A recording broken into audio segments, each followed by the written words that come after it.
Hello po sa inyong lahat mga ka-crypto. Ako po si Pinoy Crypto Trader at sa video na ito ay atin pong pag-uusapan ang tungkol dito kay Polygon or Matic. Kung saan ang sabi po rito ay Polygon double bottom targets $1 amid 63% rise in transactions. Kaya yan, mukhang may nabuo po na isang pattern na tinatawag pong double bottom itong si Polygon. At dahil sa kanyang pattern na ito ay posible pong umangat ang market price ni Polygon at umabot po sa presyong $1. At ayan po ang siyang ating pag-uusapan sa video na ito. Pero bago po tayo magpatuloy ay nais ko lamang po munang bigyang linaw ang aking disclaimer kung saan ang nilalaman po ng video na ito ay hindi po ito isang financial advice. For education and information purposes lamang po ang layunin nito. Maliban po dito ay nais ko na rin pong magbigay babala na wala pong kahit anumang group chat ang Pinoy Crypto Trader.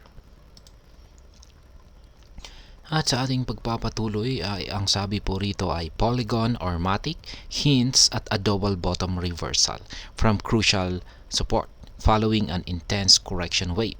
In the underlying demand sufficient for the next distribution wave to hit $1. Kaya ayan, sabi rito ay itong si Polygon or si Matic ay nagbibigay raw po ng isang palatandaan na posibleng meron itong or makakaranas po ito ng isang double bottom reversal.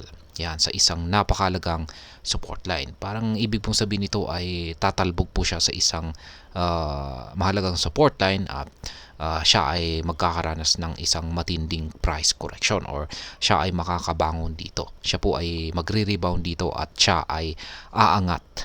Ayan, kasunod po ng kanyang naranasang pagbagsak.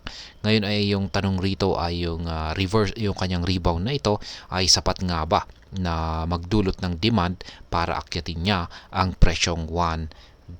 Kaya yan po yung tanong dito. Ngayon ay magiging malinaw po ang paliwanag dito sa pamamagitan po ng kanilang ibinahagi dito na isang chart. Ayan, meron pong chart dito at ayan po. Meron po tayong support line dito sa sa 0 level po na rin po ng Fibonacci indicator at yan po ay nasa mga presyong 0.383 or 383. Kaya ayan, meron po dito, ito po yung unang bottom. Yan, nagkaroon siya ng rejection dito at ngayon ay sa kasalukuyan ay mukhang nagkakaroon po siya ng rejection dito. Kung pag tatalbog po siya rito ay yan po yung magiging second or ikalawang bottom niya at makukumpleto po yung pattern dito na tinatawag po na double bottom. Ayan, magkakaroon po tayo ng completion na double bottom kung yung kulay blue na ito ay malalampasan niya or kung mababasag po niya ito or yung kasalukuyang market price ni Polygon or Matic ay mapupunta sa ibabaw nito. Kaya yan, yung iniintay po natin dito ay yung confirmation po ng double bottom ni Polygon. Ayan. As per weekly, dito po pala, di pa po natin nababasa yan. The bulls anticipate a double bottom reversal for a fresh recovery after hitting the 0.38 support. Kaya yan na nga yung aking pinaliwanag na rin kanina.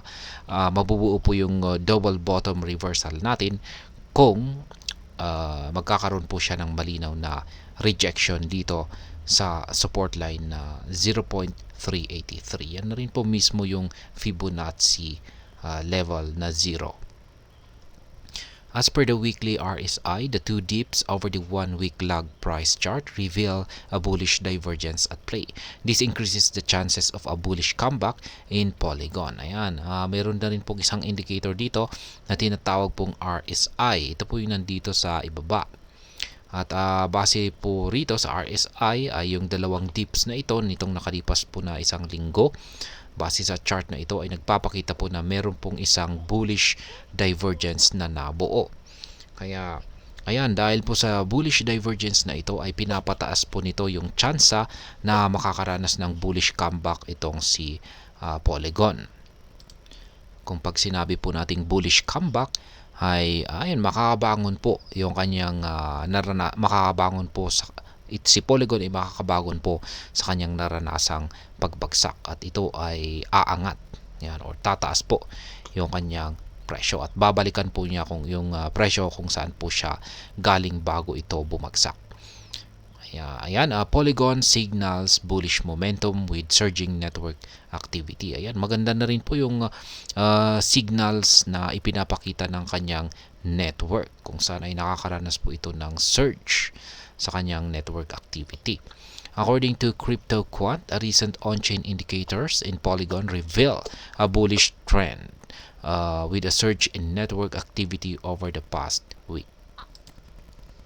At ayan, base po sa CryptoQuant ay yung kanilang recent on-chain indicators dito kay Polygon ay nagpapakita po ito ng bullish trend kung saan ay ayan, nagpapakita po ito na tumataas yung kanyang network activity nitong nakalipas na linggo. Ibig pong sabihin ay maraming interesado or maraming gumagamit, nagtratransact dito kay Polygon. Kaya yan po ang ibig sabihin niyan. Kaya maganda po itong signal.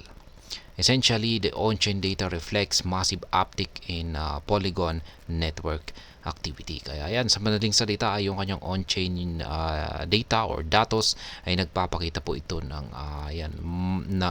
nakaranas po ito ng matinding pag-angat sa kanyang network activity. Kaya isa po itong sa madaling salita ay isa po itong magandang signal. Yan, bullish drive chances for Polygon. Kaya yan, yung kung makakaranas po talaga ng isang bullish momentum or bullish na pag-angat si Polygon ay ayan, hanggang saan kaya ang kanyang posibleng aakyatin na presyo. At sabi rito ay as per the Fibonacci levels, the uptrend in Matic could reach 23.60%. Fibonacci level at 0.616. Optimistically, a broader market push could pump the altcoin to the $1. Kaya yan, kung yung ginamit po na pagbabasihan dito ay ang Fibonacci level, itong si Matic or Polygon ay posible raw po makaranas at or umangat sa 23.60% ng Fibonacci level. At yan po ay nasa presyong 0.616. Kung hindi, kung mas matindi pa yung mararanasan na bullish momentum, itong si Polygon ay pwede po siyang mag-pump hanggang sa presyong $1. Kaya nandito po yung kanyang chart dito. Ayan, at yan na rin po mismo yung Fibonacci indicator, yung mga horizontal lines natin na kulay itim dito. Ayan, kung magkakaroon siya ng ayan, double bottom, magkakaroon ng completion sa kanyang double bottom dito, ay aakyatin po niya ang presyong 0.616. Pero pag mas magkakaroon daw po ng mas matinding mas matinding bullish momentum, itong si Polygon ay posible po siyang umabot hanggang sa presyong $1. Ayan po ang tungkol dito sa balitang ito kay Polygon. At hanggang dito na lamang po tayo sa video na ito mga ka-crypto. Sana po ay inyong nagustuhan ang aking paliwanag sa video na ito. Kung inyo po itong nagustuhan ay pakiclick na lamang po ang like button nito. Marami pong salamat sa panonood. Ingat po tayo lagi at God bless po sa ating lahat.